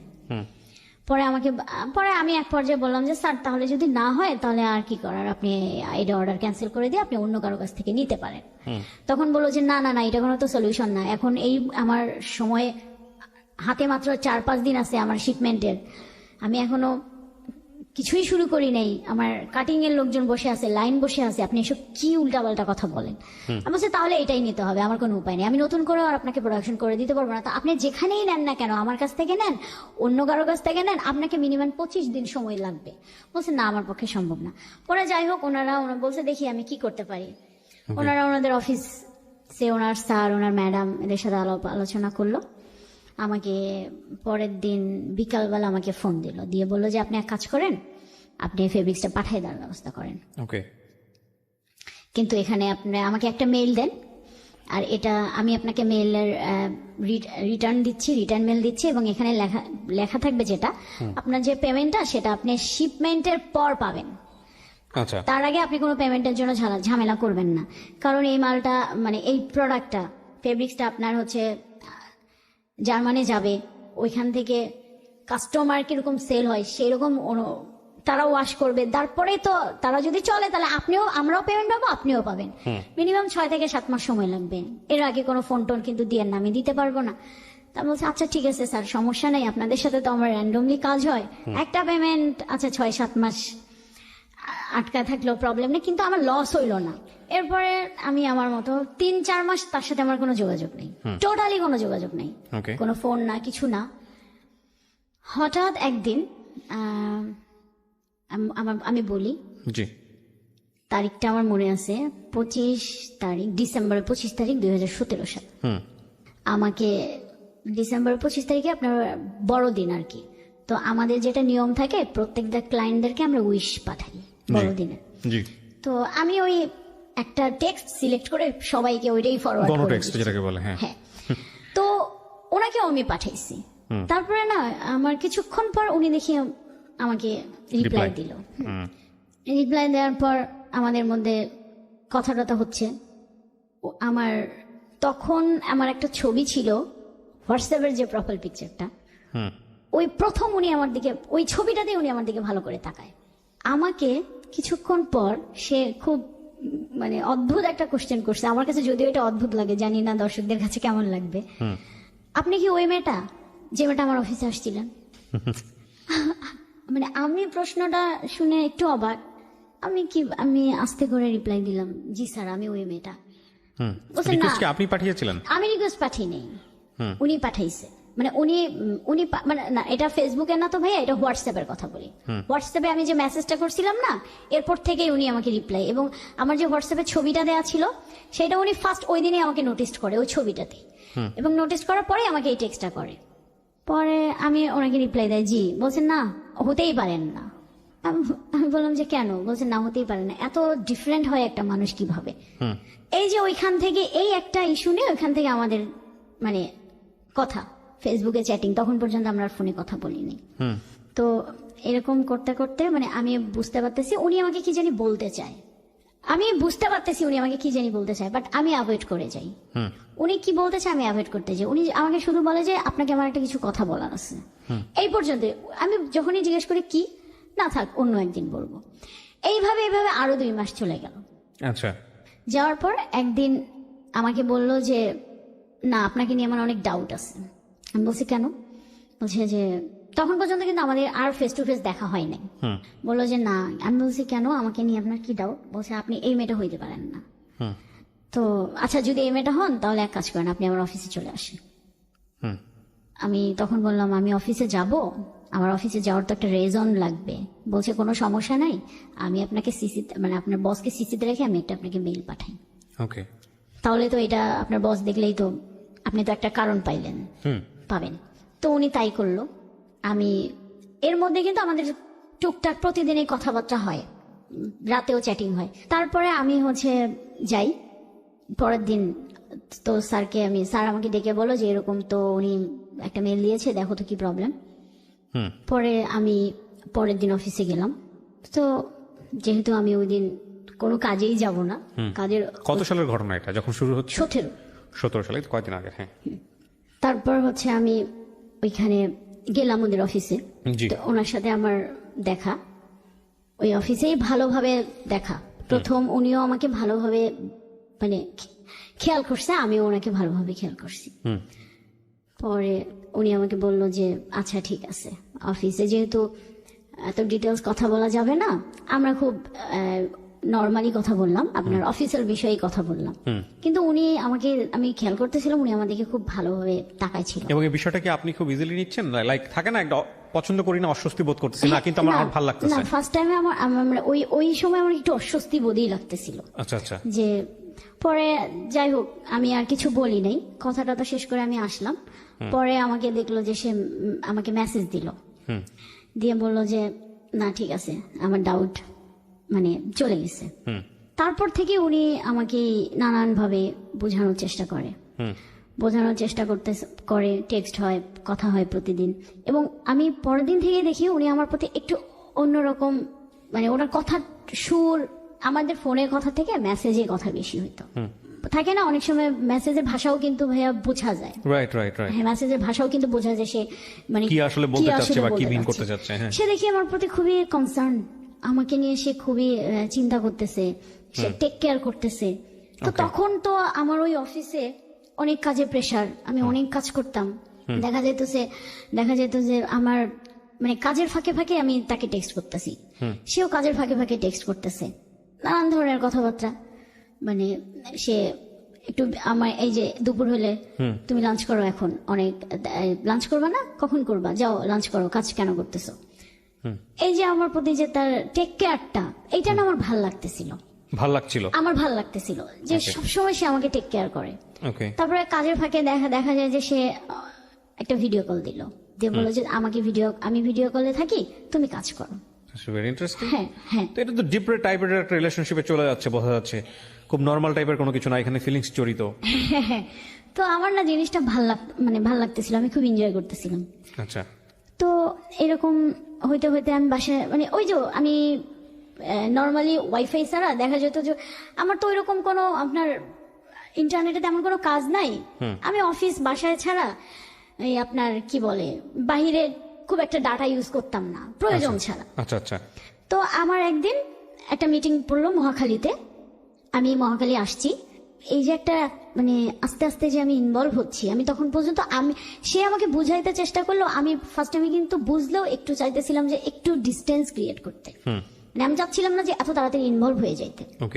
তো আমি মহাখালী অফিসে আসছি, সে আমাকে মনে হয় নক করেছিল হোয়াটসঅ্যাপে, আমাকে পাইনি, আমার কাজ শেষ। আমাকে একবার ফোনও দিয়েছিল, আমি ধরিনি, আমি কেটে দিয়েছিলাম। তো আমার কাজ শেষ, আমি অফিস ব্যাক করব। আমার সাথে আমার অফিসের এক সিনিয়র আপু ছিল, তো ওনার সাথে আমার খুব ভালো একটা আন্ডারস্ট্যান্ডিং ছিল। মোটামুটি আমরা মানে হয় না, থাকে না কেউ ভাইয়া যে তাকে সবকিছু বলে একটু কমফোর্ট ফিল হয়। তো আপুটা আমাকে ছোট বোনের মতোই আমাকে খুব ভালোবাসতো, তো সেক্ষেত্রে অনেক কিছুই আমি শেয়ার করতাম। তো এই ব্যাপারটাকেও আমি আপুকে খুব শেয়ার করতাম। আপু জানেন একটা ওই স্যার কিন্তু, হ্যাঁ এই যে আমাকে দেখেন কি কি টেক্সট করে, আমি কিন্তু ওনাকে খুবই বলছে ভালো তো ভালো তো, স্যার তো দেখি একদম দেওয়ানা হয়ে গেছে, উনি আবার বলতেছিল। এই আমরা দুইজনেই বাসে বসে বসে গল্প করতে করতে আসতেছিলাম, হঠাৎ আমাকে ফোন দিয়েছিল। তখন আমি ফোনটা ধরি, কি ব্যাপার তুমি কোথায়? আমি তো এই তো মহাখালী আসছিলাম একটা কাজে, তোমার মোবাইলে অনেকগুলো টেক্সট করতেছি, তুমি কি পাও নাই? পরে আমি বললাম যে না, আমার তো পাওয়ার কথা না, কারণ তো মোবাইলে ডাটা নাই। কেন ডাটা নেই? পরে আমি বললাম আমি তো বাইরে খুব একটা ডাটা আমার লাগে না, আমার প্রয়োজনও মনে হয় না। পরে বললো ও আচ্ছা ঠিক আছে, সে ফোনটা কেটে দিল। আমি আর ফোনটা ব্যাক করিনি। কিছুক্ষণ পর দেখি সে আমাকে মোবাইলে ডাটা পাঠাইছে। আমি আবার ফোন দিয়েছি, মানে আমার কাছে এটা খুবই অস্বস্তি লাগতেছিল। আমি বললাম কি ব্যাপার, আপনি আমার মোবাইলে কেন ডাটা পাঠালেন, মানে রিসার্চ কেন করে দিলেন? পরে বলছে যে রিসার্চ কেন করে দিলাম সেই প্রশ্নটা পরে, আগে এখন যেটা তোমাকে করতে হবে, এখন থেকে সবসময় 24 ঘন্টা মোবাইলে ডাটা রাখবা। আচ্ছা, মানে মোবাইলের ডাটা ছাড়া তুমি বের হবা না, মানে somehow he is missing you. হ্যাঁ। ওকে। পরে আমি কিন্তু তখনও পর্যন্ত দেখি নাই যে উনি আমাকে অনেকগুলা টেক্সট করছে, আমার ইনবক্স পুরো ফুল হয়ে গেছে, এত বড় বড় টেক্সট। তো আমাকে বললো আর তুমি এখন কথা বলবা না, তুমি কি আমার টেক্সট দেখছো? আমি বলছি না। তো বলছে তাহলে তুমি ফোন কাটো, কেটে তুমি টেক্সট গুলা দেখো। পরে দেখি যে একটার পর একটা আসতে গেছে। তো আমি কয়েকটা দেখছি, কারণ এত টেক্সট এত বড় বড় ওই মুহূর্তে আমার মানে পড়তে চাইতেছিলাম না, কারণ আমি বলেন জার্নিতে মোবাইল চালাইতে পারি না, আমার মাইগ্রেনের প্রবলেম, তো আমার মাথা খুব ব্যথা করে। তো আমি ওনাকে শুধু একটা রিপ্লাই দিলাম যে বাসায় গিয়ে আমি দেখবো। আমি আমার মতো, তা সে আমাকে মিস করতেছে, বাট তখন পর্যন্ত আমার সেই মিসিং ভাবটা আসেনি। আমি আমার মতো অফিসে গেলাম, কাজ করলাম, বাসায় আসলাম, এর মধ্যে টুকটাক তো কথাবার্তা হচ্ছেই। বাসায় আসার পর সে আমাকে আবার ফোন দিচ্ছে, বাসায় ঢুকছো? হ্যাঁ। তুমি কি টেক্সট গুলো পড়ছো? তো আমি বললাম যে আমি তখন বলছি যে আমি তো মাত্র বাসায় ঢুকলাম, আমি একটু ফ্রেশ হই, তখন আমি উত্তরায় থাকি। তো বললো যে আচ্ছা ঠিক আছে, আর আমিও বাসায় যাচ্ছি। আমার আচ্ছা ঠিক আছে, আপনি বাসায় যান। আমি ফ্রেশ হইলাম, হয়ে টেক্সট গুলা পড়লাম, মানে এত টেক্সট এত বড় বড়, আমার এত কিছু মনে নাই, অনেক বড় বড় তো মনে থাকে না, কিন্তু আমার লাস্টের একটা কথা খুব মানে ভালো লাগছে পড়ে, যে সে আমাকে সারাদিন খুব মিস করতেছিল। তারপরে এরকম করে করে কথা হইতে হইতে আমিও একটা পর্যায়ে ইনভলভ হয়ে গেলাম। মানে আপনি মানে জায়গা থেকে গ্রিন সিগন্যাল দিলেন। গ্রিন সিগন্যাল দিলাম। Yes, I'm হ্যাঁ, in. এর মধ্যে সে আমার প্রচন্ড টেক কেয়ার করতেছিল, প্রচন্ড ইয়া করতেছিল। টেক কেয়ারের মাত্রা এরকম ছিল, আমি জানি না যে এটা আসলে আমার কোন দিক দিয়ে যাচ্ছিল, ভালোর দিকে না খারাপের দিকে যাচ্ছিল, আমি জানতাম না। সে একটা পর্যায়ে আমাদের রিলেশনশিপটা একটু না মোটামুটি ডিপ হয়ে গেল। তারপরে তখনই আমি জানতে পারলাম, এর মধ্যে কিন্তু আমি কোনোদিনও কোশ্চেন করি নাই। তখন সে আমাকে নিজে থেকে বলছে যে সুমাইয়া আমি একটা কথা বলবো। আমি বলছি ঠিক আছে বলেন। তো সে বলল যে তোমাকে বলা উচিত ছিল, তুমি তো কখনো জিজ্ঞাসা করো নাই আমি বিবাহিত। এটা সম্পর্ক গড়ানোর কতদিন পরে? সম্পর্ক গড়ানোর আপনার 2 মাস পর। মাত্র 2 মাসের মাথায় সে আপনাকে সে জানালো? আমাকে বলে পাঠান, মানে আমি দেখতে চাচ্ছিলাম যে সে আদৌ ম্যারিড কিনা। তারপর ফেসবুকে রিকোয়েস্ট পাঠাইলো। ভাইয়া আমি কি বলবো, আমি মানে দেখার পর বিশ্বাস করতে পারতেছিলাম না। কেন বিশ্বাস করা বলতে মানে কেন বিশ্বাস করতে পারতেছিলাম না যে আমাকে কেন আগে বলেনি। আর তারপরে আমি আইডিতে কি পেলেন আপনি? ওয়াইফের সঙ্গে ছবি, হ্যাঁ, বাচ্চাদের, অবশ্যই বাচ্চা আছে? হ্যাঁ, বাচ্চা আছে। বাচ্চাও ছিল, বাচ্চার ছেলে, সঙ্গে ছবি ছেলে। হ্যাপি মানে হ্যাপি ফ্যামিলি লোক। হ্যাপি ফ্যামিলি, এগুলো দেখে আমার কষ্ট লাগছে, আমার খারাপ লাগছে। তো ফেসবুক তো একটা মোমেন্টাল জিনিস, ফেসবুক তো সবসময় সত্য কথা বলে না, মানুষকে পুরো জীবনটাকে তুলে ধরে। বাট এটা ঠিক আছে, বাট ওটা দেখেই আমরা জাজ করি ওটা ডেফিনেটলি, দেখে আপনার যা জাজ হচ্ছিল করি। তাই। হ্যাঁ, পরে আমাকে বলল যে আমি জানি তুমি এখন কথা বলবা না, কিন্তু আমি না ভাইয়া, আমি চেষ্টা করছিলাম যে ওর মধ্যে কোনো লুকোচুরি ব্যাপার ছিল যে আপনাকে ডেফিনেটলি টেক্সট পাঠাচ্ছে, একদম ডেয়ারলি টেক্সট পাঠাচ্ছে, আপনি চাইলে এগুলোকে প্রুফ করে রাখতে পারেন, সেরকম কোনো লুকোচুরি ব্যাপার না, সেটা ছিল? ওরকম সে লুকোচুরি করতো না, সে কোনো লুকোচুরি করতো না। তো এরপরে থেকেই আমিও আর কি, সে আমাকে মানাইলো, আমিও মেনে নিলাম। মেনে নিয়ে আস্তে আস্তে আস্তে আমাদের রিলেশনশিপটা খুব ডিপলি চলে গেল। এবং এক পর্যায়ে দেখা গেল যে সে আমার দিকেই ইনভলভ এত বেশি হচ্ছিল এবং আমাকেও করতেছিল যে আমি ওখান থেকে আর বের হইতে পারি নাই। তারপরে কি করলেন, মানে আপনারা আরো এক ধাপ আগাইলেন না পিছাইলেন? তারপরে আমরা আরো একদম আগাইলাম। আগাইলেন। তারপরে এখানে একটা বিষয়টা হচ্ছে যে ওই যে রবীন্দ্রনাথের ওই গানের মতো জেনে শুনে বিষ আমি করেছি হ্যাঁ, পান। জেনে শুনে বিষ আমি করি। কারণ আমি বললাম না আপনাকে যে আমি ওখান থেকে বের হইতে পারতেছিলাম না, আমি বের হইতে পারতেছিলাম না। এটা কার কার কাছে শেয়ার করব, মানে এমন একটা পর্যায়ে আমি কারণ শেয়ার করতে পারতেছিলাম না। Okay. এর মধ্যে ওর ফ্যামিলি থেকে জেনে গেল। কিভাবে জানলো? এই ওয়াইফ একটা টেক্সট দেখে ফেলছে, দেখে Okay. ফেলার পর জানে, বুঝে নেই তো, জানার পর কি হবে, হুম অশান্তি। পরে আমাকে দুপুরবেলা ফোন দিয়ে বলল যে তোমার সাথে আপাতত আমার ক্লোজ হুম সে। আমি বলছি কেন, কারণ কি? বললো যে কোনো কারণ নেই, আদৌ আমি যোগাযোগ করবো কিনা আমি জানি না। হুম আমি ওকে ফাইন, ঠিক আছে।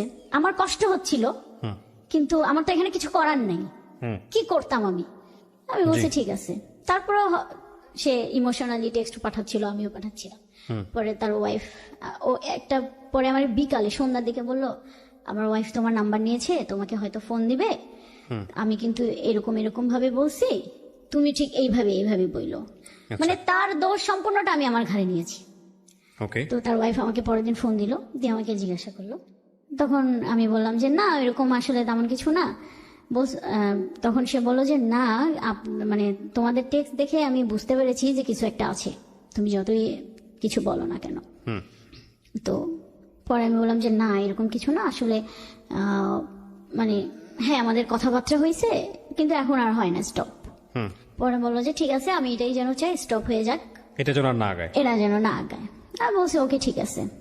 পরে আমি তাকে ফোন দিলাম, দিয়ে বললাম যে এরকম ওনার সাথে কথা হয়েছে, তবে উনি বলছে যে না আগায়। তো ঠিক আছে। এর মধ্যে আর 3-4 দিন আমাদের কোনো কথা হয়নি। হঠাৎ একদিন সকালবেলা আমি ওইভাবে আর কি নিজেকে প্রস্তুত করে নিচ্ছিলাম। হঠাৎ একদিন সকালবেলা আমাকে সে দেখি অন্য একটা আইডি থেকে টেক্সট পাঠাইছে, বলছে তুমি এটা অ্যাকসেপ্ট করো, আমি এটা। কোথা থেকে কোথা থেকে? অন্য একটা ফেসবুক থেকে, আইডি, সে একটা ফেক আইডি খুলছে, সেখান থেকে টেক্সট পাঠাইছে, বলছে এখন থেকে কোনো মোবাইলের কন্টাক্ট হবে না।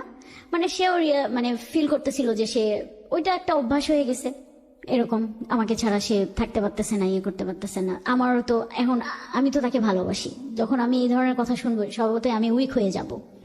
আমিও তখন আবার আবার আমাদের এরকম ভালো সময় যাচ্ছে, ইয়ে যাচ্ছে।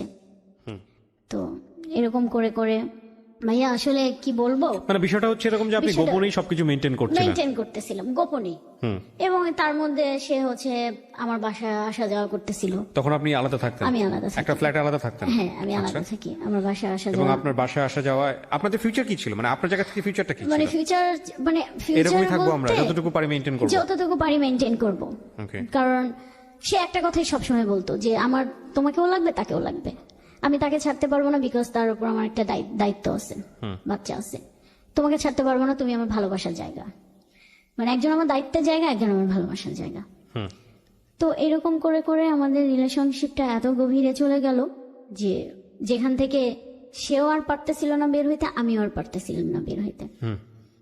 অলমোস্ট তখন মনে করেন যে প্রায় 2-2.5 বছর শেষ, 3 বছর। তখন আমি ওনাকে গিয়ে একটা প্রশ্ন করছি, আমাদের ফিউচার কি, এইভাবে কতদিন? এর মধ্যে সে আমাকে ইনসিস্ট করতেছিল, তুমি যখনই সে কোনো না কোনো ভাবে, এর মধ্যে অনেকবার সে তার ওয়াইফের কাছে ধরা খেয়ে গেছে আপনাদের বিষয় নিয়ে। আমাদের বিষয়ে ধরা হয়েছে, এবং অনেক ইয়ে হয়েছে। আবার আমি গিয়ে তাদেরকে নানান ভাবে সব দোষ আমার কাঁধে নিয়ে আমি তাদেরকে মিউচুয়ালি করে দিছি। তো পরে একটা সময় গিয়ে আমি তাকে জিজ্ঞাসা করছি যে আমাদের ফিউচার কি। তখন সে বলতেছিল যে আমার এরকম চাচ্ছিলাম আমি অস্ট্রেলিয়া, মানে সে অস্ট্রেলিয়ার যাওয়ার জন্য কাগজপত্র তৈরি করতে, দেশের বাইরে চলে যাবে, তারপর আপনার সাথে ওখানে সেটেল হবে। দেশের বাইরে চলে মোস্ট কমন স্টোরি। হ্যাঁ, দেশের বাইরে চলে যাবে। পরে তখন বলছে ঠিক আছে দেশের বাইরে চলে যাও, কোনো সমস্যা না, যদিও আমি চাই নাই সে দেশের বাইরে যাক। তো আমি বলছি ঠিক আছে তুমি দেশের বাইরে যাও। ও আমি একটু বলি, এর মধ্যে সে আমাকে যখনই তার ওয়াইফের কাছে ধরা, মানে বিষয়টা চলে আসে, তখন সে আমাকে ইনসিস্ট করে তুমি বিয়ে করো, বিয়ে করো। কিন্তু আমার কথা হলো আমি কেন বিয়ে করব, আমি এত দূর এসে, মানে আমি তো পারবো না আর। শুভা, আপনি আমাকে একটু বলেন আপনার প্ল্যান কি ছিল? ওর ফিউচার প্ল্যান বাদ দেন, আপনার প্ল্যান কি ছিল? আপনি ওকে বিয়ে করবেন? না, আমার ওরকম কোনো প্ল্যান ছিল না ভাই। তাহলে কি আপনি সত্যি এভাবেই কথা বলি। থাকবেন লাইফে? আমি চিন্তা করছিলাম যে দেখি না কি হয়, কি হয়, কি হয়। মানে একটা হাওয়াই মিঠাইয়ের উপরে পুরো হ্যাঁ, জীবনটা ছেড়ে হ্যাঁ, দাও। আমি না মানে ওখান থেকে অনেক চেষ্টা করছি আমি বের হয়ে আসতে, কিন্তু আমি না বের হয়ে আসতে পারি নাই, মানে পারি নাই বের হয়ে আসতে।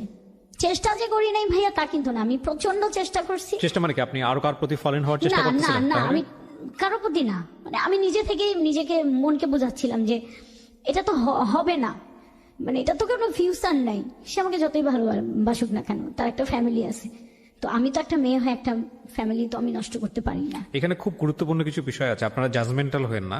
গুরুত্বপূর্ণ বিষয়টা আমি লাস্টে বলছি যে কেন এই উইকনেসটা গ্রো করলো, এবং এই উইকনেসটা গ্রো করলে এটা কতদূর পর্যন্ত যাইতে পারে। কজ একটা মানুষকে ড্রাগ দিলে সেটা কিওর করা যায় হয়তোবা, তার চেয়েও হাই ভলিউমের, যদি আমি বলি ড্রাগের চেয়েও হাই ভলিউম যদি কোনো নেশা থাকে সেটা দিলে অনেক সময় বের করে নিয়ে আসা যায়।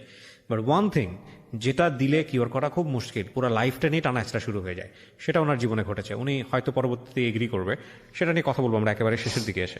এর মধ্যে তো এরকম করে করে আমাদের চলতেছে, এর মধ্যে দেখা সাক্ষাৎ মানে সবকিছুই নর্মাল। সেও পারতেছে না, আমিও পারতেছি না, আমি পারতেইছি না, সেও পারতেছে না, আমি তার দোষ দেব না। সে বলতেছে যে আমার ছাড়া সম্ভব না, কিন্তু সে তার ওয়াইফকেও ম্যানেজ করতে পারবে না, কারণ তার ওয়াইফ এটা কোনোভাবে মেনে নেবে না। আমিও তাকে কোনো ফোর্স করিনি। লাস্ট ফেব্রুয়ারির 7 তারিখে আমাদের খুব একটা ঝগড়া হয়। তোর ওয়াইফের সঙ্গে তার কি লাভ ম্যারেজ ছিল? হ্যাঁ, লাভ ম্যারেজ। তার হচ্ছে ঝগড়া আমাদের ঝগড়া হয়, প্রচন্ড ঝগড়া হয়, এবং এর মধ্যে সে আমাকে মানে ভালোবাসার সন্দেহ বলেন যা একটা রিলেশনশিপে থাকে। তো আমাকে সামান্য একটা ব্যাপার নিয়ে, আমার মোবাইল শুধু অফ হয়ে গেছিল, এটা ব্যাপার নিয়ে সে আমাকে এত পরিমাণ সন্দেহ করছিল যে, না সরি, মোবাইল বন্ধ ছিল না, মোবাইলটা আমি ওই দিন সকাল থেকে ওর সাথে আমার একটা ব্যাপার নিয়ে ঝগড়া। আমি ওর সাথে আর কোনো কথা টথা না বলে অফিস থেকে বাসায় আসছি। বাসায় আসার পর আমি ফ্রেশ হয়ে বাইরে গিয়েছি, এই দোকানে গিয়েছিলাম, দোকানে গিয়েছি। যাওয়ার পর সে এর মধ্যে হচ্ছে মোবাইলে ফোন দিছে, মেসেজ দিছে। ফার্স্ট টাইমে আমাদের যেহেতু মোবাইলে ফোনে কথা হয় না, মেসেঞ্জারই কথা হয়, মেসেজ দিছে, আমি রিপ্লাই করি নাই। পরে সে ফোন দিছে, 3-4 বার ফোন দিছে, আমি তো বাসায় নাই। তা আমি হচ্ছে মানে মোবাইলটা পিক করব কিভাবে? তো সে আমার মোবাইলে একটা অ্যাপস ইনস্টল করে রাখতো সব সময়, আমি কোথায় যাই কি করি সে ওই অ্যাপসটার মাধ্যমে কিন্তু ফ্রন্ট ক্যামেরা চাইলে মানে আমার ডিভাইসটা সে কন্ট্রোল করে। ও মানে আপনি কি করতেছেন না করতেছেন সব সময় সে আমাকে দেখে। আচ্ছা। তো সে তখন মনে হলো যে সে যদি বাসায়, তার এটা মনের সন্দেহ, সে কোথায় গেছে, বাসায় যদি থাকতো সে তো আমার ফোন ধরতো। তো সন্দেহ থেকে সে কি করলো? সন্দেহ থেকে সে ওই অ্যাপসটা ওপেন করে ওই ফ্রন্ট ক্যামেরা দিয়ে দেখলো যে না আমি তো বাসায় নেই, লাইট অফ, মানে লাইট অফ বা হচ্ছে আমি বাসায় নেই। ও বুঝতে পারলো আমি বাসায় নেই। কিছু মানে ও ওইটা সবসময় ওপেন করে ধরে বসেছিল যে আমি কি করি। আমি তখন পর্যন্ত কিন্তু জানি না এই অ্যাপসের এই কাজ। আমি অনেস্টলি বলি, আমি ওই ঝগড়ার পরেই আমি জানতে পারছি। একটা জানি যে অ্যাপস একটা ইনস্টল আছে, কিন্তু সে কখনো বলে না যে অ্যাপস দিয়ে কি হয়। আচ্ছা, ট্র্যাক করেছে আপনাকে? ট্র্যাক করে, সবসময় ট্র্যাক করে, সবকিছুতেই ট্র্যাক করে। আমি আসলাম, বাসায় আসলাম, আসার পর দেখি অনেকগুলা টেক্সট দেখেই তো আমি বুঝতে পারছি যে আজকে কি হবে, পরিণতি খুবই খারাপ আছে। আমি একদম আমি চুপচাপ, যে আমাকে এখন সে পকাচাকা করবে, আমাকে এগুলা শুনতে হবে, নাহলে হচ্ছে ঝগড়া, কথা বলেই ঝগড়া বাড়বে, আমি চাই নাই ঝগড়া বাড়াইতে। পরে দেখি সে আমাকে অনেকগুলা টেক্সট করলো, বললো যে আমি খুব ঠান্ডা মাথায় ডিসিশন নিলাম, আমি আর রিলেশন কন্টিনিউ করবো না। Okay fine. আমিও ওকে জিজ্ঞেস করলাম যে এটা ঠান্ডা মাথায় বলছো তো? পরে যেন এটা, কারণ এর আগে বহুবার তুমি আসছো, আমি গেছি, এরকম আমাদের ঝগড়া হয়েছে। পরে বলছে না, এটা আমি একদমই ঠান্ডা মাথায়। এইটা বলার পর সে র্যান্ডমলি আমাকে গালাগালি করতেছে, টেক্সট দিতেছে, এইভাবে 3টা 3:30 পর্যন্ত সে আমাকে জ্বালাইছে। একটা পর্যায়ে গিয়ে আমার মানে এত মানে অসহ্য বোধ লাগছে যে না, আমি মানে যাই হোক আমি এবার স্ট্রং মেন্টালি এবং হচ্ছে আমার মনের দিক থেকে আমি স্ট্রং, আমি আর এটা কন্টিনিউ করবো না, কারণ এত অসম্মান নিয়ে তো আমি থাকতে পারবো না। আমি তো একটা ভুল করছি, তার মধ্যে যদি আমাকে এরকম মেন্টালি প্রেসার করে, মানে প্রেসার দেয় সবসময়, যেটা আমাকে দিয়ে আসছিল। আমার ওর সাথে রিলেশন হওয়ার পর থেকেই আমার ফ্রেন্ড সার্কেল বলেন টোটালি তাদের সাথে আমি ডিটাচড। কারোর সাথে আমার কোনো ছেলে মানুষ বলেন, কোনো অফিস কলিগ, মানে কারোর সাথে সে কথা বললেই মানে সে এত পজিটিভ হয়ে যেত, এত মানে অ্যাগ্রেসিভ হয়ে যেত। বুঝতে পেরেছি। এটা আপনার লাস্ট কবেকার ঘটনা? এই ফেব্রুয়ারির 7 তারিখ। পরে হচ্ছে আমি ওই দিন খুবই আমি বলছি যে ঠিক আছে তুমি বলছো, আমি আর নিতে পারতেছি না, আর সম্ভবই না। এই সামান্য একটা বিষয় নিয়ে এত সন্দেহ করা আর সম্ভব না। আমি তাকে সবকিছু থেকে ব্লক করে দিছি, হোয়াটসঅ্যাপ, মেসেঞ্জার, মানে ফোন টোন সবকিছু থেকে ব্লক করে। এর আগে তো আমি প্রচুর কান্নাকাটি করতাম এবং অসুস্থ হয়ে যাইতাম। ওইবার বললাম না, আমি মনের দিক থেকে মেন্টালিটি একদম আমি অ্যালার্ট, আমি উইক হব না, আমি আর নো কান্নাকাটি, আমি কোনো কান্নাকাটি করবো না, আমি একদম স্ট্রং হয়ে গেছি। পরে হচ্ছে আমি আমার মতো অফিস করতেছি। এর আগে যতবারই ঝগড়া হইতো আমার মানে আমি আপনাকে বুঝাইতে পারবো না যে আমার মানে কি খারাপ অবস্থা হইতো। মানে আমি অফিস করতে পারতাম না, আমি অসুস্থ হইতাম, আমি এমন- বুঝতে পারছি। হ্যাঁ, I দিন know your গেছে যে আমি part. হসপিটালও আপনি ভর্তি একদম ছিলাম। এন্ডিং এ আসেন, কি করলেন ওর সঙ্গে? আচ্ছা, তারপর আমি বাদ দিয়ে দিছি, আমি সবকিছু থেকে ব্লক। একটা দিন যাইতে না যাইতেই সন্ধ্যাবেলায় সে তার বাসার দারোয়ানকে দিয়ে আমাকে ফোন দিছে, আমি কেটে দিছি। বাবুর তার বাসায় যে রান্না করে বাবুরসি তাকে দিয়ে সে ফোন দিছে, আমি কেটে দিছি, কারণ আমি তো এই নাম্বারগুলো জানি, ব্লক করে দিছি। তখন সে বুঝতে পারতেছিল, সে ফিল করতে পারতেছিল যে আমি এবারে স্ট্রং, কোনোভাবেই সে আমাকে আর ফিরাইতে এখানে একটা পারবে বিষয় না। একটু যুক্ত করি প্রিয় শ্রোতা যারা শুনছেন, excess was super high, cause উনিও ওনার বাসায় যেত, যেটা আমার একটু আগে কথা হচ্ছিল যে আমাদের যিনি গেস্ট আজকে সুভাও ওনার বাসায় যেত এবং সেটা গোপনে। তার মানে আপনি যেহেতু বাবুর্চি এবং এই প্রসঙ্গটা যেহেতু নিয়ে আসলেন এখানে, সেই জন্য আমি বলছি ওনারা বুঝতে পারবে না যে ওনার বাড়ির বাবুর্চি এবং দারোয়ান থেকে শুরু করে সবাই এই আমাদের সুভার ব্যাপারে জানতো। আর সুভার বাসায় তো তার এক্সেস ছিলই, খুবই স্বাভাবিক, মানে ওদের এক্সেস লেভেলটা ছিল খুব এক্সট্রিম লেভেলের হাই। হ্যাঁ, তারপরে ভাইয়া সে আমাকে কোনো মতে পাচ্ছিল না, আমিও না, আমি কোনোভাবে আর যাব না। পরের দিন সে অন্য একটা নাম্বার থেকে ফোন দিছে, দিয়ে সে মানে যেটা সে কোনোদিনও করে নাই, সরি বলছে, কান্নাকাটি করেছে, সরি টরি করছে, কান্নাকাটি করছে, কিন্তু ও কখনোই সরি এগুলো করে না। আচ্ছা ঠিক আছে, এখন কথা হচ্ছে যে এটার পরে কি প্যাচ আপ হলো? এটার পরে প্যাচ আপ হয়েছে। আমি আমি আমি করবো না এরকম করে 2 দিন চলে গেছে, 3 দিনের দিন সে আমিও তো ভালোবাসি, আমি তো পারি নাই, আমি আবার উইক হয়ে গেছি। কিন্তু সে যদি না আসতো আমার কিন্তু কোনো প্রবলেম হইতো না। সে এসে যে কান্নাকাটিটা করছে, সে ডেলিভারেটলি মানে ডেসপারেটলি আমার পায়ে ধরছে, আমার আর কিছু করার ছিল না। I know that. এরপর আপনি কি করলেন? এরপর আমি প্যাচ আপ করলাম, কিন্তু আমি তখন ওকে একটা কথা বলছি যে এগুলো করা আর যাবে না, যদি টিকে থাকতে হয় এবার কিছু একটা করতে হবে, আমাকে সন্দেহ করা যাবে না, গালাগালি করা যাবে না, আমি এগুলা নিতে পারি না, আমি পারবো না। আর তখন আমি তাকে জিজ্ঞাসা করছি তোমার ফিউচার প্ল্যান কি, কি করবা, কি করবা তুমি? তখন সে বলল যে আমাকে সময় দাও, তোমায় আমাকে কথা দিলাম আমি অস্ট্রেলিয়া যাওয়ার আগে তোমাকে আমি বিয়ে করে রেখে যাব। বয়স কত বাচ্চাদের? 11 বছর। দুইটা? না, একটা ছেলে না মেয়ে? ছেলে। ওকে। আর আমি তোমাকে দেশের বাইরে যখন যাব আমি তোমাকে বিয়ে করে রেখে যাব, আর তারপরে আমি ওখানে যাওয়ার পর তোমাকে 1 বছর পর আমি নিয়ে যাব। আপনি এগ্রি করলেন? হ্যাঁ, আমি এগ্রি করছি ভাইয়া, আমি এগ্রি করছি, ঠিক আছে। এইটাই তার সাথে আমার কথা যে এই কন্ডিশন হলে এখন থাকবে, না হলে আর হবে না, আর সম্ভব না আমার পক্ষে। এইভাবে আমাদের ভালোই চলতেছিল, ঝগড়া টগড়া হয়নি। তো ওর সাথে আমার লাস্ট যেটা কথা হচ্ছে, ও এর মধ্যে লাস্ট কথা হওয়ার ঠিক 2 দিন আগে তার ওয়াইফের সাথে ঝগড়া হয়েছে, আমাকে নিয়ে না, অন্য একটা পারপাসে ঝগড়া হয়েছে।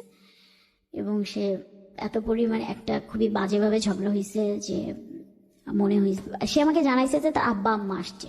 তো আমাকে কিন্তু ওই সন্ধ্যার দিকে আমার সাথে একটু খুব খারাপ ব্যবহার করছে, তখন আমি বলছি যে আমার সাথে একদম খারাপ ব্যবহার করবা না, আমিও অফিস থেকে আসছি।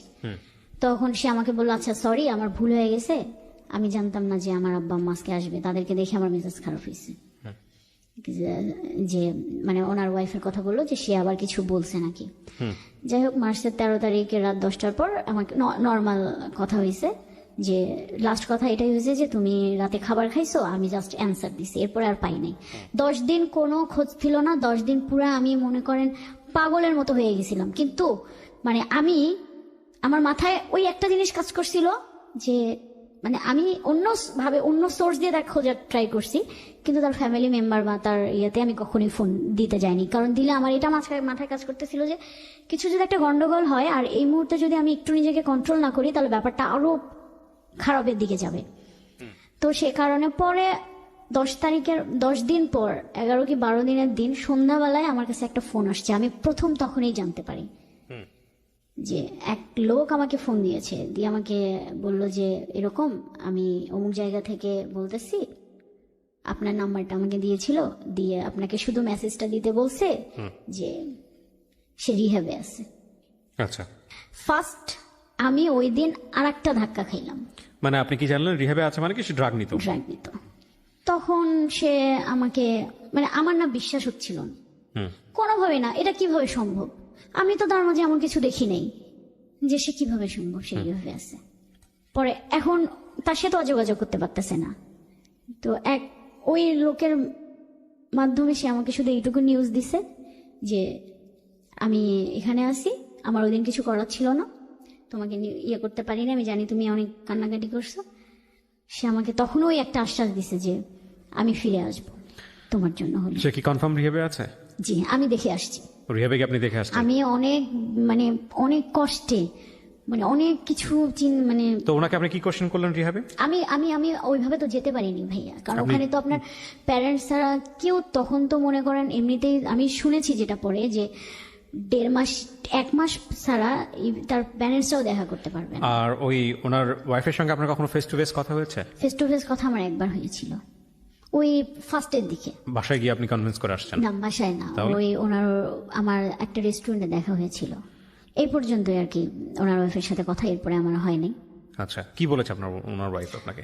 ওনার ওয়াইফ আমাকে বলেছিল যে আমি জানতে চাই আসলে তোমাদের মধ্যে কি সম্পর্ক, বাট তখনও আমি ব্যাপারটা হাইড করে গেছি।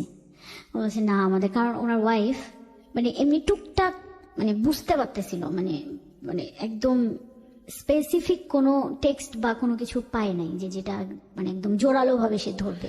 বাট doubt আমি জানি না, করতেছিল। যতটুকু আপনি বললেন এটা যদি আমি আরো ইলাবোরেটলি ঘন্টাখানিক নিয়ে আসতাম তাহলে তো স্টোরির শাখা পোশাকা অনেক কিছু বের হতো, সেটা বড় কথা নয়। কিন্তু আমি যতটুকু শুনেছি তাতে আমার কাছে মনে হয়েছে she is a very wise lady. আমি জানি না উনি কিভাবে কতটুকু রিয়াক্ট করেছেন ওনার সংসারে, বাট উনি অনেক ঠান্ডা মাথায় বিষয়টা হয়তো ডিল করার চেষ্টা করছেন। জি জি। এবং আমি অবশ্যই ওনাকে আমার এই অনুষ্ঠান থেকে রেসপেক্ট করি।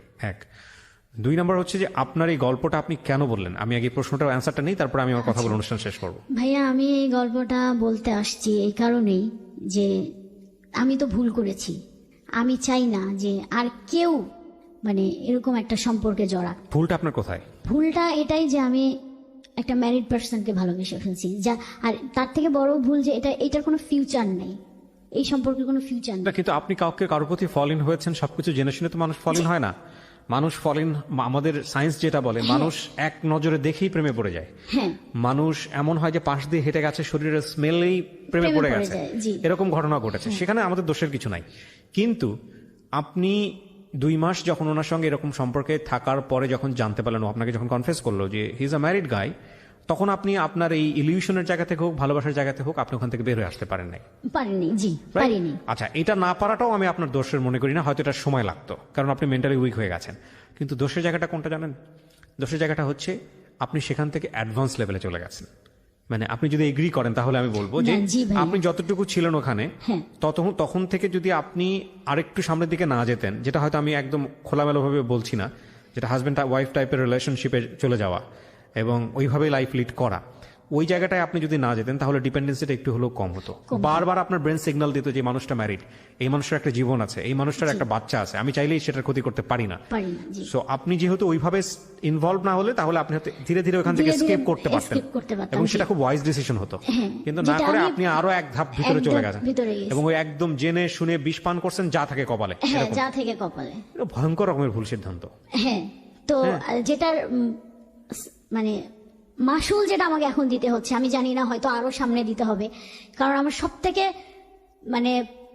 যে মাসুলটা আমি দিচ্ছি যে আমার বাবা আমার সাথে কথা বলে না। না, ডেফিনেটলি আপনার বাবা আপনার সঙ্গে কথা বলে না, সেটার যথেষ্ট লজিক আছে। আর হ্যাঁ, দ্বিতীয় কথা হচ্ছে যে দেখেন, আমি তো নিজেও বাবা, প্রত্যেকটা বাবাই কিন্তু তার সন্তানকে নিয়ে অনেক বড় স্বপ্ন দেখে। হ্যাঁ, ধাপে ধাপে অনেকবার তার সে স্বপ্নে ভেঙেছেন আপনি, জি জি। এবং অ্যাটলিস্ট আপনি ভালো আছেন সেটা আপনার বাবা দেখতে চাইবে। কিন্তু যে ধরনের সম্পর্কে আপনি জড়িয়ে গেছেন, হ্যাঁ, আমি নিশ্চিত এই ছেলেটা যদি কালকে রিহাব থেকে বের হয়ে আপনার সামনে দাঁড়ায়, আপনি টালমাটাল অবস্থায় চলে যাবেন, আপনি আবার তার প্রতি ফল ইন হবেন।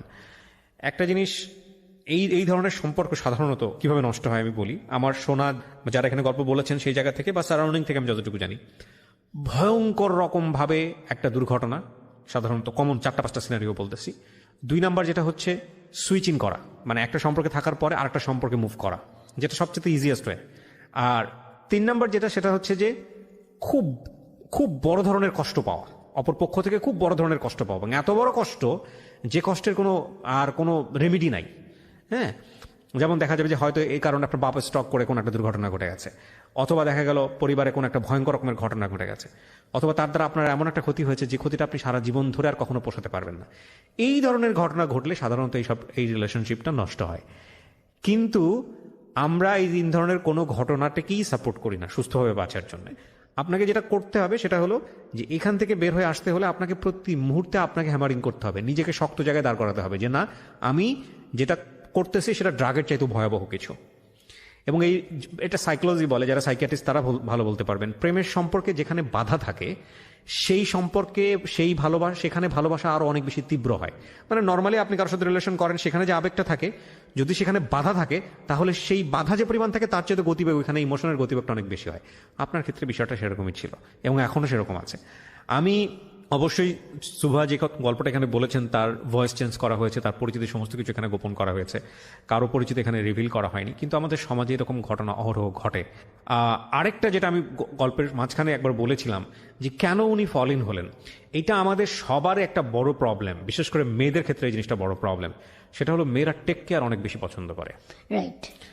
এত বেশি পছন্দ করে যে একটা মেয়েকে তাকে ইমোশনালি ব্ল্যাকমেইল করার জন্য বা তাকে ইমোশনালি গ্র্যাব করার জন্য তাকে একটা নির্দিষ্ট সময় পর্যন্ত টেক কেয়ার করলে মোটামুটি সে বুঝে যায় যে না, এই মানুষটা ছাড়া আমার দুনিয়া তার আর কেউ নাই।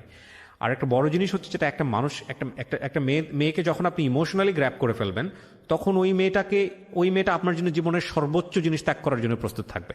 তো এইগুলো আসলে খুব সহজ সমীকরণ। অনেকে বুঝেও এই ধরনের সম্পর্কে জড়িয়ে যান আর অনেকে না বুঝেও জড়িয়ে যান।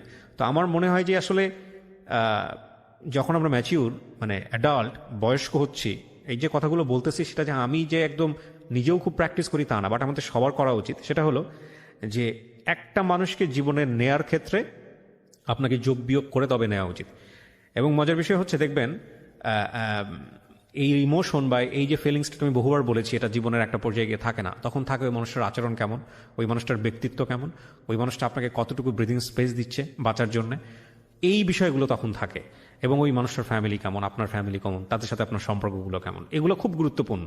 হ্যাঁ, তো যেটা উনি বললেন না যে এই ছেলেটা এক সময় যার পার্সোনালিটিতে কখনোই এরকম ছিল না যে সে হাউমা করে কান্নাকাটি করবে, হাতে পায়ে ধরবে, এগুলো ওনার লাইফে ঘটেছে কিন্তু, এবং উনি ওনার সর্বোচ্চ উইকনেসটা দেখাই দিচ্ছে ওনাকে।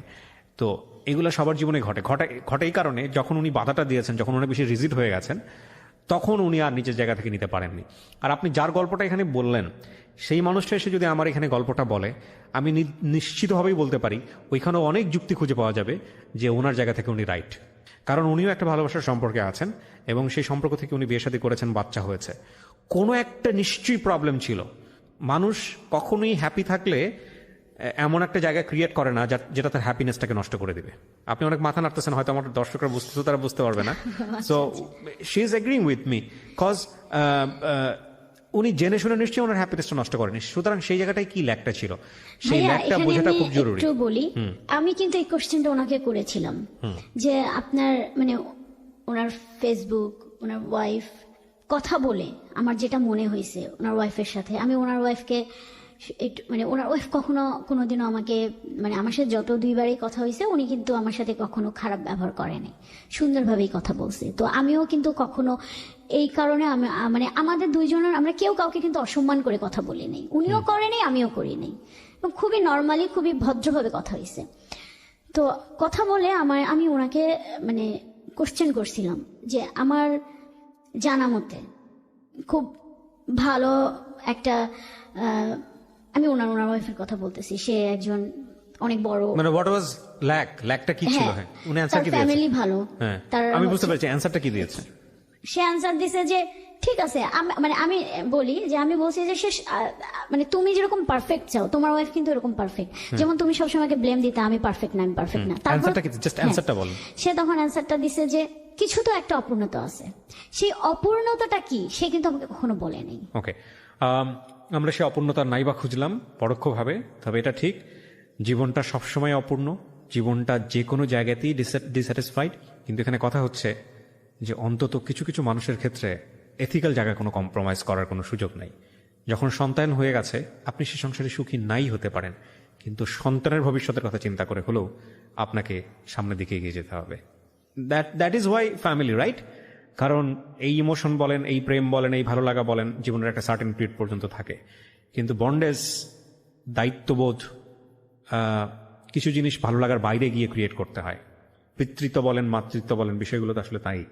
তো সেই জায়গাটা থেকে আমার মনে হয় যে অস্ট্রেলিয়া যাওয়ার ডিসিশনটা থেকে আপনার সরে আসা উচিত। যদি সে রিহ্যাব থেকে ব্যাক করে, আমি আপনাকে বলবো definitely that will not be wise decision. কারণ আপনি একটা খুব সহজ একটা উদাহরণ দিয়ে আমি অনুষ্ঠানটা শেষ করতে চাই। আপনি জাস্ট তার ওয়াইফের জায়গাটা চিন্তা করেন। অস্ট্রেলিয়া যাওয়ার পরে যদি সে আরেকজনের প্রতি ফল ইন হয় এভাবে, আপনার ফিউচারটা কি হবে? সো আপনি একজন ওয়ার্কিং লেডি, রাইট? আপনি পয়সা রোজগার করেন, আপনি নিজের ডিসিশন নিজে দিতে পারেন। সেই জায়গা থেকে আপনার জন্য খুব কঠিন কিছু হবে না তার কাছ থেকে বের হয়ে আসার জন্য। Because you can choose your life. আপনাকে কেউ জবরদস্তি করে অন্য একটা জায়গায় দিয়ে দেবে না। আপনি হয়তো স্পেস নিতে পারবেন, কিন্তু একইভাবে সত্য এই ফ্রিডমটাও আপনাকে ভুল করতে বাধ্য করতে পারে। কারণ যেহেতু আপনি কারোর উপর ডিপেন্ডেন্ট না, আপনার ফ্যামিলির উপর ডিপেন্ডেন্ট না, আপনি ইচ্ছে করলে চাইলেই আপনি ওকে বিয়ে করে ফেলতে পারবেন যদি ও রাজি থাকে, আপনি রাজি থাকেন। সো এই জায়গাটা থেকে এইরকম ভুল না করাটাও একটা ওয়াইজ ডিসিশন হবে। সো প্রিয় দর্শক এবং শ্রোতা, আজকে উনি অকপটে স্বীকার করেছেন রেডিও পার্সপেক্টিভ থেকে যতটুকু পরিমাণ সম্ভব পরিচয় গোপন করে আমরা গল্পটা তুলে ধরেছি। এই গল্পের সেকেন্ড পার্টটা এটা আরো ভয়াবহ, যেটা ওনার জীবনে আসেনি, সেটা অনেকের জীবনেই হয়েছে, আমি নিশ্চিতভাবেই বলতে পারি। কারণ এটা এই গল্পটা কারো কারো জীবনে ফার্স্ট পার্ট, যারা আজকে এই গল্পটা শুনলেন। সেকেন্ড পার্টটা নিশ্চিতভাবেই এরকম যে সে হয়তো বিয়ে করবে এবং বিয়ে করার পরে তার যে জীবনটা হবে সেটা হবে বিষময় জীবন। আমরা সেই সেকেন্ড পার্টটা দেখতে চাই না কারো কারো জীবনে। যারা ঘটে গেছে তারাই বুঝবেন যে আমাদের সুভা আসলে কত বড় প্রবলেমের মধ্যে আছেন। সো সম্পর্ক যে জায়গাটাই থাকুক না কেন, যদি কখনো ভুল আবিষ্কার করেন আপনি যে না এই সম্পর্কটা ভুল, তাহলে আপনি সেখানে পজ দেবেন। প্রথম কাজ হচ্ছে পজ দেওয়া, যে না স্টপ, আমি ব্রেক করতেছি না, বাট স্টপ, এখান থেকে আমি সামনের দিকে আর আগাবো না, এখান থেকে আর একটা পাও আমি সামনের দিকে আগাবো না। আমি ব্রেক করতেছি না, বাট নতুন কোনো কিছু যোগ করব না। তারপরে আপনি প্রতি মুহূর্তেই চেষ্টা করেন যতটুকু আমি ক্লাইম্ব করেছি, যতটুকু আমি উচ্চতায় উঠে